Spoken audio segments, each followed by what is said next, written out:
কোনোবাই এৰি গৈছে, যাও তাতকৈ বেটাৰ আহিব। এই কথাটো মানে মুখেৰে কোৱা যিমান সহজ, ৰিয়েল লাইফত এইটো কৰা সিমানেই কঠিন। কাৰণ কিছুমান মানুহ আমালোকৰ লগত কম সময় থাকে, কিন্তু যি সময়খিনি থাকে সেই সময়খিনি এনেদৰে থাকে যে সেই সময়খিনি কেতিয়াও ভুলা নাযায়। কাৰণ এনেদৰে সেই সময়খিনি স্মৃতি হৈ যায় ন, যেতিয়া এই স্মৃতিবিলাক মনত পৰে সেই মানুহজনৰ ইমান কষ্ট হয় কি।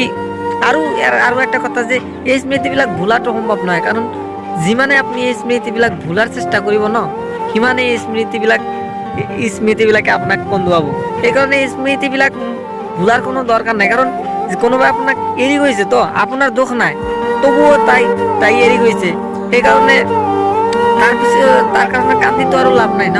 কিন্তু তাক দেখুৱাই দিব লাগিব যে তাক দেখুৱাই দিব লাগিব। কাৰণ আপুনি এজন মানুহ, আপুনি সকলো কিছু কৰিব পাৰে। সেইকাৰণে তাক দেখুৱাই দিব লাগিব যে আপুনি সফল হৈছে। কাৰণ সি যে এৰি গৈছে আপোনাক, কোনো এটা তো ৰিজন আছে ন, নহয় টকা পইচা, নহয় প্ৰফেশ্যনেল, যিকোনো এটা তো ৰিজন আছে ন।